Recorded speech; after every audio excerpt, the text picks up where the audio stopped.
নমস্কার, ৫টার ৫ মিনিট নিয়ে আমি অতনু রয়েছে আপনার সঙ্গে। রাজনৈতিক দল যুযুধান সব পক্ষই, একদিকে তৃণমূল, একদিকে বিজেপি, একদিকে বামেরা, একদিকে কংগ্রেস। কিন্তু প্রার্থী তালিকা ঘোষণার পর দেখা যাচ্ছে যে বিভিন্ন রাজনৈতিক দলে প্রার্থী নিয়েই ক্ষোভ। সেই ক্ষোভের ভয়ঙ্কর বহিঃপ্রকাশ আজ কংগ্রেসের সদর দপ্তরে কলকাতায়। দেখুন, কংগ্রেসের প্রার্থী নিয়ে ক্ষোভের একেবারে রক্তারক্তি অবস্থা।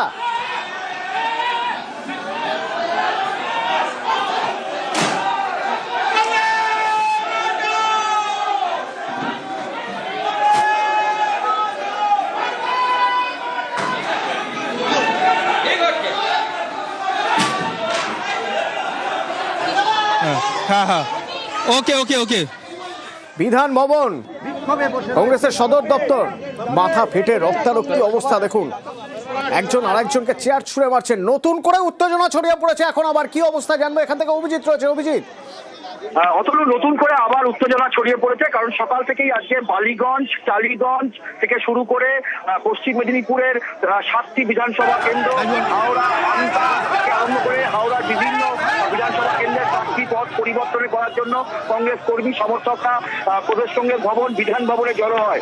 এবং সকালবেলাও বেশ কয়েকবার উত্তেজনা হয়, মারপিট হয়। কিন্তু আবার নতুন করে কিছুক্ষণ আগেই হঠাৎ করেই কংগ্রেস অফিসের ওপর থেকে শুভঙ্কর সরকার জিন্দাবাদ স্লোগান দিতে দিতে একদল কর্মী সমর্থক তারা এসে চড়াও হয়। বালিগঞ্জ এবং টালিগঞ্জের যে সমস্ত কংগ্রেস কর্মীরা প্রার্থীপদ পরিবর্তন চেয়ে বসেছিলেন তাদের ওপর চড়াও হয় এবং তারপরে অভিযোগ যে শুভঙ্কর সরকারের নাম করে তাদের ওপর মারধর করা হয় এবং কংগ্রেস অফিস থেকে তাদেরকে বার করে দেওয়া হয়। এবং পুলিশ রয়েছে, পুলিশও এখানে চেষ্টা করেছিল সাময়িকভাবে পরিস্থিতি নিয়ন্ত্রণে আনার, কিন্তু সামান্য সময়ের জন্য পরিস্থিতি নিয়ন্ত্রণের বাইরে বেরিয়ে গিয়েছিল। যথারীতি কংগ্রেস রয়েছে, সেই কংগ্রেসেই বিধানসভায়, গত বিধানসভায় শূন্য পেল। এবার নতুন করে অভিজিতের আগে আমরা দেখেছি কংগ্রেসের এই সদর দপ্তর সাক্ষী থেকেছে, এই কংগ্রেসের সদর দপ্তর বিধান ভবন সাক্ষী থেকেছে প্রার্থী নিয়ে গন্ডগোলের। এরপরে আজ আবার নতুন করে এই গন্ডগোল এখন আবার হচ্ছে। তার আগের ছবি যেমন আপনাদের দেখাচ্ছি, পাশাপাশি সেই সময় কিছু বক্তব্য শোনাবো। তার আগে এখন দেখুন লাইভ ছবি, বিধান ভবনে দরজা বন্ধ করে দেওয়া হয়েছে।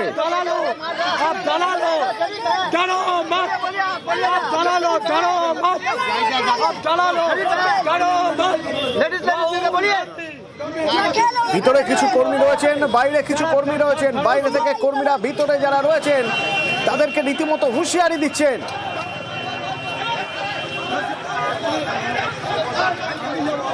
আমাদের আজকে আমতাবাসী আমাকে পাঠিয়েছে অসিদ্ধার সঙ্গে, আমাদের দেবতার সঙ্গে পাঠিয়েছে।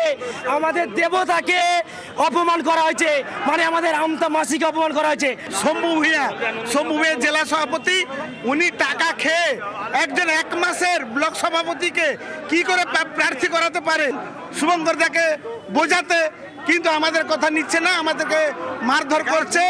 এখানে চরম চলছে। এই বিক্ষোভটা কি নতুন নয়, আজ পুরনো আমি জানি না, তবে আমি এইটুকু আমি জানলাম অনেক সময় মানে অনেক পরিবেশে, সেটা হলো যে এটা নাকি আমার দায়িত্বটা নাকি চলে গেছে। অর্থাৎ আমার বারবার আমি এখানকার এই জায়গাতে আমি এসেছি এবং সমস্ত দায়িত্ব এখানে। অভিজিৎ আছে আমার সঙ্গে। অভিজিৎ, তুমি বলছিলে যে এক সময় এটা নিত্য নৈমিত্তিক, মানে প্রত্যেক ভোটের আগেই বিধান ভবনে কিছু না কিছু ক্ষোভ বিক্ষোভ থাকতোই, প্রার্থী নিয়ে মূলত সবচেয়ে বেশি ক্ষোভ বিক্ষোভ থাকতো, কিন্তু তখন সময় অন্য ছিল। এখন তো কংগ্রেসের সেই দিন আর নেই। এখন এই ক্ষোভের কারণ কি? মানে এক জায়গায় এক অঞ্চলে যিনি যোগ্য প্রার্থী তার বদলে কি অন্য জায়গা থেকে এনে প্রার্থী করা হয়েছে, এরকম কোনো অভিযোগ উঠছে? নিঃসন্দেহে সেরকম অভিযোগ যেমন রয়েছে, যেমন হাওড়ার আমতায় দীর্ঘদিনের কংগ্রেস প্রার্থী অসিত মিত্র, 4বারের কংগ্রেসের বিধায়ক, তাকে এবার ওখান থেকে প্রার্থী করা হয়নি, হাওড়া শহর থেকে একজনকে প্রার্থী করা হয়েছে। এই অভিযোগে হাওড়া আমতার কংগ্রেস কর্মীরা এখানে জড়ো হয়। এমনকি টাকা দিয়ে, বিভিন্ন জায়গাতে টাকা দিয়ে পয়সার বিনিময়ে প্রার্থী পদ বিক্রি করা হয়েছে এমন অভিযোগ তোলা হয়েছে। পশ্চিম মেদিনীপুরের দাসপুর, খড়গপুর গ্রামীণ থেকে শুরু করে কেশপুর বিধানসভা কেন্দ্র, গড়বেতা বিধানসভা কেন্দ্র, শালবনী বিধানসভা কেন্দ্রের কংগ্রেস কর্মী সমর্থকরা তারা এসেছেন। মেদিনীপুর পুরসভার একমাত্র কংগ্রেস কাউন্সিলর তিনি এখানে বিক্ষোভে সামিল হয়েছেন। তাদের প্রত্যেকের বক্তব্য যে কোন রকম মতামত, দলীয় কর্মীদের মতামত না নিয়ে এই কংগ্রেসের প্রার্থীপদ চাপিয়ে দেওয়া হয়েছে। বালিগঞ্জ কেন্দ্রে রোহন মিত্র, সোমেন মিত্র ছেলে পুত্র রোহন মিত্রকে প্রার্থী দেওয়া হয়েছে। তার বিরুদ্ধে কংগ্রেস কর্মীরা, স্থানীয় কংগ্রেস কর্মীরা একজোট হয়েছে। টালিগঞ্জ কেন্দ্রের কংগ্রেস প্রার্থীর বিরুদ্ধে ক্ষোভ অব্যাহত। ফলে বলা যেতে পারে যে যেভাবে কংগ্রেস কর্মী সমর্থকরা এখানে জড়ো হয়েছেন এবং প্রত্যেকের বক্তব্য যে মূলত যে অধীর চৌধুরীর সভাপতি থাকবে এরকম হতো না। প্রত্যেকবারই দেখা যাচ্ছে যে যখনই কংগ্রেসের এক পক্ষ সভাপতি হচ্ছে আরেক পক্ষ এই বিক্ষোভ দেখাচ্ছে এবং এই ঐতিহ্য এখানে রয়ে যাচ্ছে এবং আজকে সেখানে এই গন্ডগোল মাত্রা ছাড়া হয় এবং সেখানে অভিজিৎ ধন্যবাদ। অভিজিৎ একবার সরাসরি ভবানীপুর শুভেন্দু অধিকারী প্রচারে এবং তাকে দেখে জয় বাংলা স্লোগান।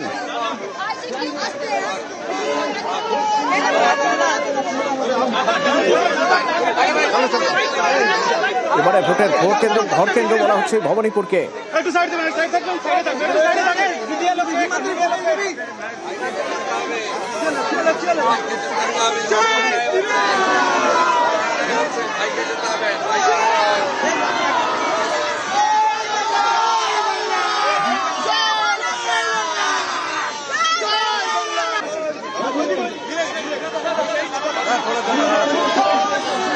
আমার সঙ্গে সুস্মিতা আছে। সুস্মিতা, এখানে দুরকম স্লোগান শোনা যাচ্ছে, অর্থাৎ যে সময় শুভেন্দু অধিকারী প্রচার করছেন, জনসংযোগ করছেন, সে সময় তাকে দেখেও পাল্টা স্লোগান।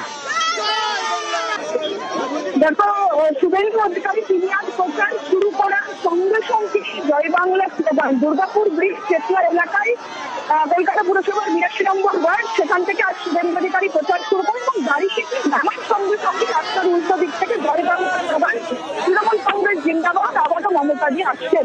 এই ধরনের বক্তব্য এই ধরনের উঠে আসে তৃণমূল কংগ্রেসের সমর্থকদের তরফ থেকে, সমর্থকদের তরফ থেকে, এবং সেটি উল্লেখ করে শুভেন্দু অধিকারী মধ্যে প্রচারে সামিল হয়েছে।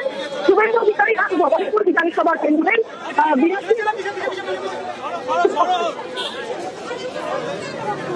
সুস্মিতা, স্পষ্ট শোনা যাচ্ছে না।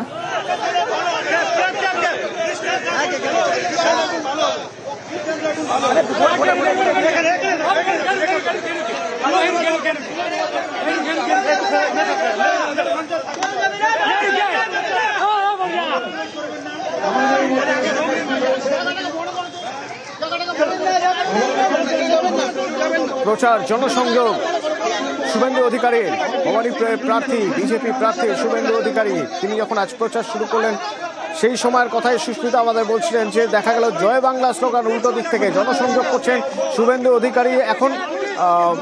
এখন ঠিক কোন জায়গায় কি অবস্থা একবার জানার চেষ্টা করি। আমার সঙ্গে সুস্মিতা রয়েছে। সুস্মিতা, দেখো, দুর্গাপুর ব্রিজ চেতলা এলাকায় শুভেন্দু অধিকারী তার প্রচার শুরু করেছেন এবং প্রচার শুরুর সঙ্গে সঙ্গে বিপত্তি, তার কারণ তার কাছে কোথাও দিয়ে বলা যায় প্রচারের শুরুতে শুভেন্দু অধিকারী গাড়ি থেকে চেতলা এলাকায় দুর্গাপুর ব্রিজের সামনে নামতেন, সেখানে জয় বাংলা স্লোগান রাস্তার উল্টো দিক থেকে তৃণমূল কংগ্রেস কর্মী সমর্থকদের তরফ থেকে এবং তৃণমূল কর্মীদের তরফ থেকে জয় বাংলা স্লোগান, তার পাশাপাশি আবারও মুখ্যমন্ত্রী মমতা বন্দ্যোপাধ্যায় মমতা বন্দ্যোপাধ্যায় শপথ নেবেন এবং জিতবেন তৃণমূল, এই ধরনের বক্তব্য উঠে আসে।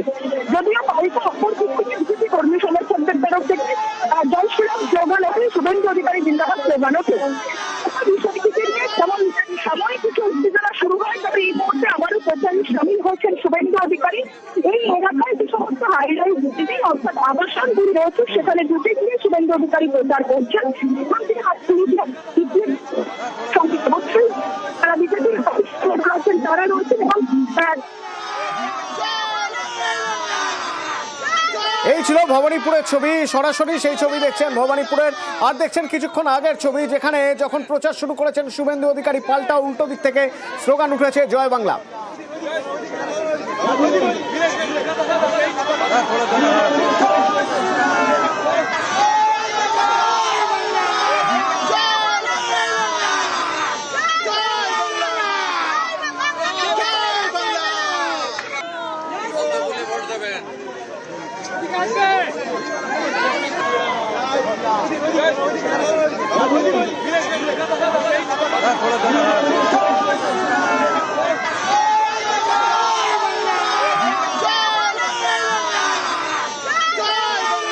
সেই সময় ছবি যখন প্রচার শুরু করলেন আজ শুভেন্দু অধিকারী ভবানীপুরে, তখন দেখা গেল উল্টো দিক থেকে জয় বাংলা স্লোগান।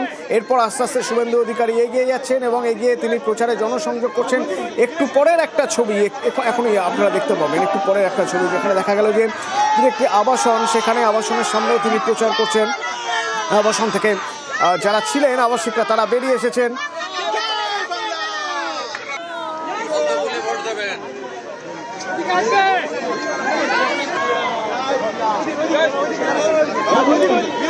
সুস্মিতার সঙ্গে কথা বলবো। সুস্মিতা, এখন কোথায় শুভেন্দু অধিকারী?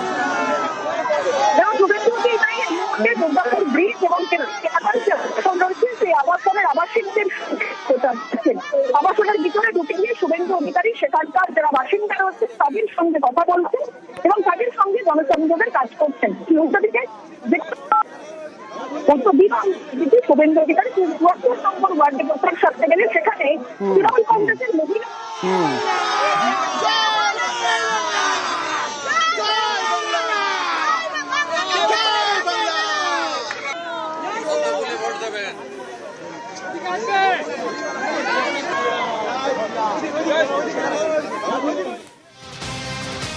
একদিকে প্রার্থীদের প্রচার, তা নিয়ে সরগরম বাংলা, আরেকদিকে প্রার্থীদের নিয়ে ক্ষোভ বিভিন্ন জায়গায় বিভিন্ন রাজনৈতিক দলের, তা নিয়েও উত্তপ্ত হাওয়া, তারই মাঝে জ্বালানির জ্বালা। আর ওদিকে অটো এলপিজি, তারও দাম বাড়লো আবার 12 টাকা 28 পয়সা লিটারে। 28শে ফেব্রুয়ারি দাম ছিল 57 টাকা 7 পয়সা। এরপর 1 এপ্রিল, আজ এপ্রিলের প্রথম দিন, 82 টাকা 96 পয়সা, অর্থাৎ এক মাসে প্রায় 26 টাকা দাম বাড়ল।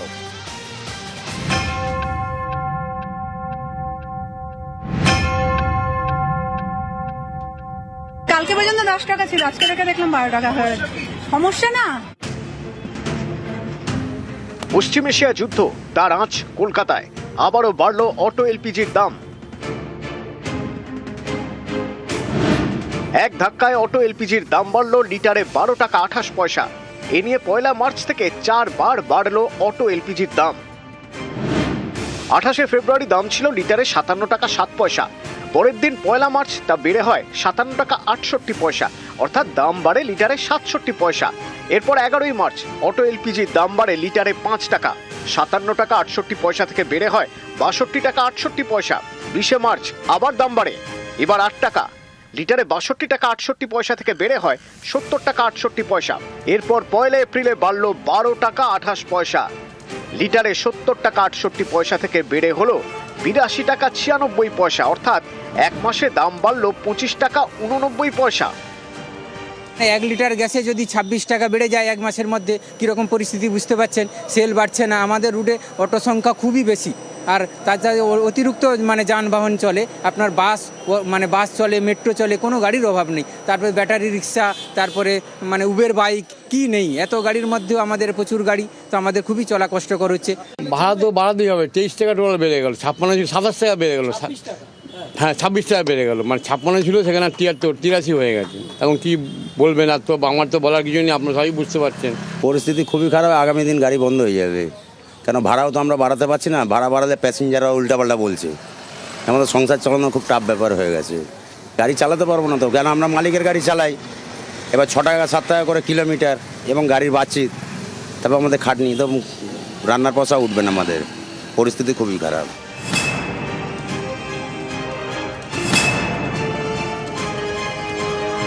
অটো এলপিজির দাম লাফিয়ে লাফিয়ে বাড়ছে, এর ছেড়ে অনেক জায়গাতেই অটোর ভাড়া বাড়িয়ে দেওয়া হয়েছে। কালকে পর্যন্ত 10 টাকা ছিল, আজকে থেকে দেখলাম 12 টাকা হয়ে গেছে। সমস্যা না? সব দিক থেকে তো সমস্যা, কোন দিক থেকে আমরা ভালো আছি বলুন? বাবা, একটা জিনিসের দাম বাড়বে, মানুষের তো ইনকাম বাড়ছে না, ইনকামের তো ওই জায়গাটা তো একই থাকছে না, তাহলে কি করে আমরা কোথা থেকে পাবো? মধ্যবিত্ত পরিবারের লোক হচ্ছে মাঝখানে চেপে আছে, নিম্নবিত্ত তো একদম নিম্নবিত্ত, বড় লোক তো বড় লোক, মাঝখানে পড়ে আছে মধ্যবিত্ত মানুষ। সব দিক দিয়ে তো দামটা বাড়ছে, যদি একটা জিনিসের দাম বাড়ে তার রিলেটেড যেসব জিনিস আছে সব দাম বাড়বেই, এটা স্বাভাবিক কথা। নিউজ 18 বাংলা।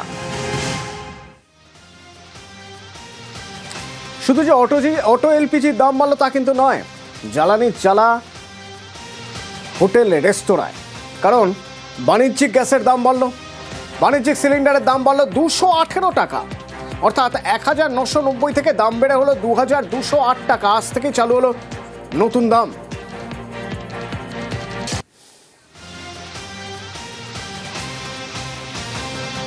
আরও একবার বাণিজ্যিক রান্নার গ্যাসের দাম বাড়লো। সিলিন্ডার প্রতি 218 টাকা করে বেড়েছে, আর এর ফলে বাণিজ্যিক রান্নার গ্যাসের 19 কেজির একটি সিলিন্ডারের দাম হলো 2208 টাকা। এখন ওই বাড়িতে একটা ডোমেস্টিক গ্যাস ছিল, সেটাকে নিয়ে এসে ইউজ করছি। বাণিজ্যিক গ্যাসে এত দাম বেড়ে গেছে, 218 টাকা পর দাম বেড়ে গেছে। এতদিন আমরা ব্ল্যাকে করতে নিয়ে চালাতাম, এখন আর চালানো যাচ্ছে না, খুব সমস্যা হচ্ছে এখন। বাড়িটা যতটুকু আর চালানো যাক, তারপরে বন্ধ রাখতে হবে, বাইরে ব্যবস্থা করতে হবে। আরো চেষ্টা করা হচ্ছে কিভাবে কি করা যায়।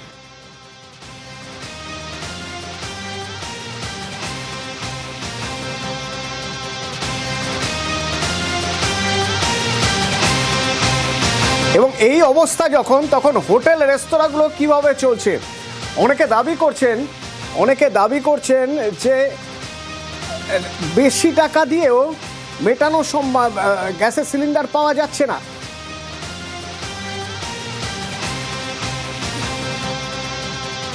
যেমন স্বাধীন হিন্দু হোটেল, এখানে এখন উনুনি ভরসা, কাঠ কয়লা, আর নয়তো সিলিন্ডার পাশে রাখা আছে, উপায় নেই। সিলিন্ডার বেশি টাকা দিয়েও পাওয়া যাচ্ছে না।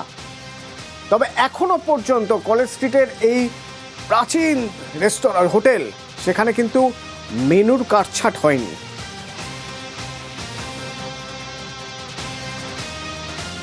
গ্যাসের দাম বেড়ে গেছে ওটা আলাদা ব্যাপার, কিন্তু গ্যাস পাওয়া যাওয়া তো দরকার। এখন মার্কেটে তো অ্যাভেলেবেলও ভালোভাবে হচ্ছে না গ্যাস।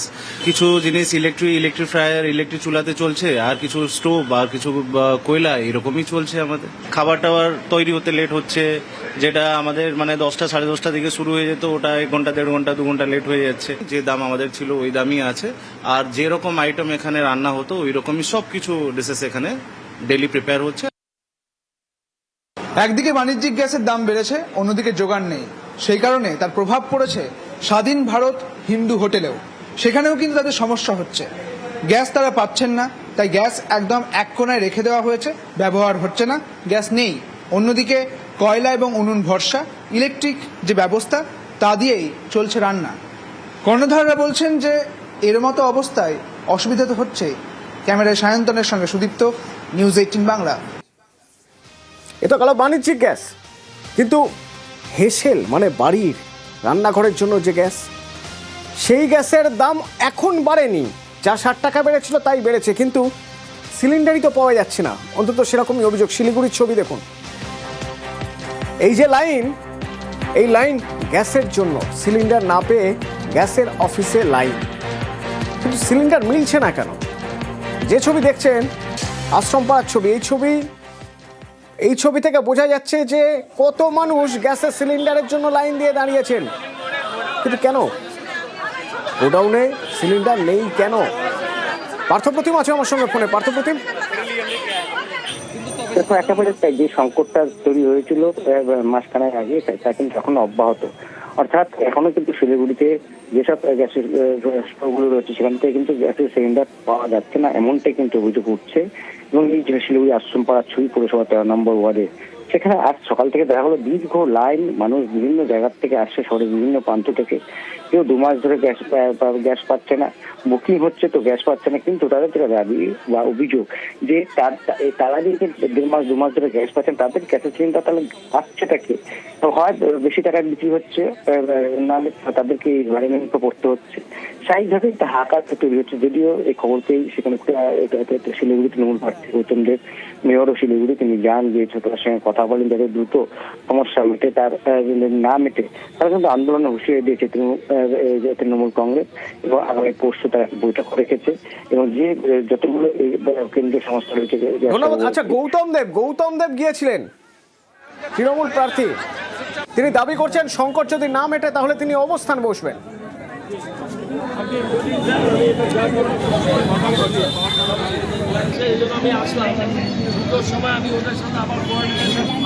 বাইরে 30 তারিখে আসছিলাম, এয়ার এন্ডিং আছে, 1 তারিখে আসো, আবার কালকে মেসেজ চলে গেছে গ্যাস ক্যান্সেল। এমনি বাড়িতে গ্যাস নাই, সংসার বাচ্চা কাচ্চা বাড়ি রেখে আসছি। ওরা ব্ল্যাকে বিক্রি করে দিতেছে, 4000 টাকা ব্ল্যাকে দিয়ে দিচ্ছে, আর গ্যাসের এখান থেকে গ্যাস নাই, তাহলে এটা কি করে চলবে? এই মাসের 27 তারিখে আসলাম, আপনার গ্যাস ক্যান্সেল হয়ে গেছে, মোবাইলে তো মেসেজ যায় না, কেমন করে আমি বুঝবো? তো বললো কি কোনো কিছু করে না। 2 কিলো গ্যাস নিয়ে গেছি আমি ব্লেকে কিনে 500 টাকা দিয়ে। তো আজকে যদি গ্যাস না নিয়ে 2 কিলো গ্যাস কয়দিন যাবে? একদিকে অটো এলপিজির দাম বেড়েছে, একদিকে বাণিজ্যিক গ্যাসের সিলিন্ডারের দাম বেড়েছে। হেসেল অর্থাৎ রান্নার গ্যাসের সিলিন্ডার মিলছে না, এরই মধ্যে কমপক্ষে 900 জরুরি জীবনদায়ী ওষুধের দাম বাড়ল। খুচরো বাজারে ওষুধের দাম 0.65% বাড়ছে অ্যান্টিবায়োটিক অ্যান্টাসিডের দাম। কোন কোন ওষুধের দাম বাড়লো? আমার সঙ্গে রয়েছে অভিজিৎ, বলতে পারবেন অভিজিৎ? অতনু, দেখা যাচ্ছে যে ব্লাড প্রেশার নিয়ন্ত্রণের ওষুধ, ডায়াবেটিস নিয়ন্ত্রণের ওষুধ, পেইন কিলার অর্থাৎ ব্যথা নিরোধক ওষুধ, অ্যান্টিবায়োটিক, অ্যান্টাসিড সহ নানান জরুরি এবং জীবনদায়ী ওষুধ, প্রায় 900 ধরনের এই ওষুধ তার দাম বাড়তে চলেছে। কেন্দ্রীয় ওষুধ এবং মূল্য নিয়ন্ত্রক সংস্থা ন্যাশনাল ফার্মাসিউটিক্যাল প্রাইসিং অথরিটি পাইকারি মূল্য সূচকের সঙ্গে সামঞ্জস্য রেখে এই ওষুধের খুচরো মূল্য 0.65% বাড়ানোর অনুমতি দিয়েছে। ফলে খুব দ্রুত এখনো এমআরপি যেগুলো ছিল না, এমআরপিতে যে ওষুধগুলো রয়েছে সেগুলো দোকানে রয়েছে, নতুন এমআরপি কিন্তু বেড়ে আসবে। ফলে বলা যেতে পারে যে মানুষের কাছে আবার এই ওষুধের জন্য আরো দাম বেশি দিয়ে ওষুধ কিনতে হবে। 2024 সালে তুলনায় 2025 সালে পাইকারি মূল্য সূচক যেহেতু 0.65% বেড়েছে, তাই সেই কারণে একই হারে ন্যাশনাল লিস্ট অফ এসেনশিয়াল মেডিসিনের তালিকায় অন্তর্ভুক্ত এই প্রায় 900 ধরনের এই ওষুধের দাম বাড়াতে পারবে এখন থেকে উৎপাদক সংস্থাগুলো। গত বছর 1.74% বেড়েছিল, আর এবছর 0.65%। একদিকে গ্যাসের দাম বেড়েছে, ফলে বলা যায় পেট্রোলের দাম বেড়েছে, এবার ওষুধের দাম, তার মধ্যে জীবনদায়ী ওষুধের দামও বেড়ে যাচ্ছে। ধন্যবাদ।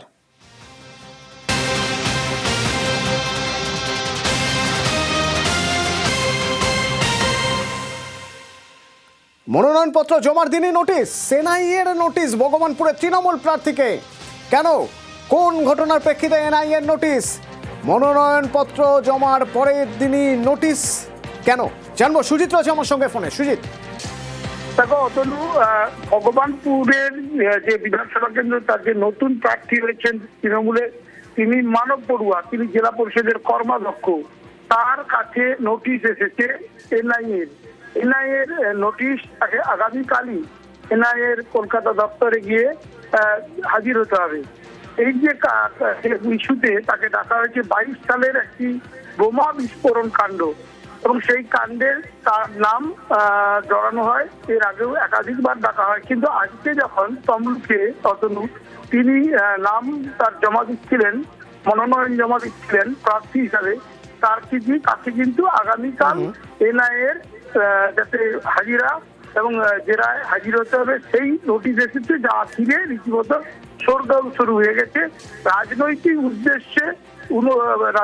উদ্দেশ্য প্রণোদিত, এমনটাই দাবি করছে মানববাবু। ধন্যবাদ।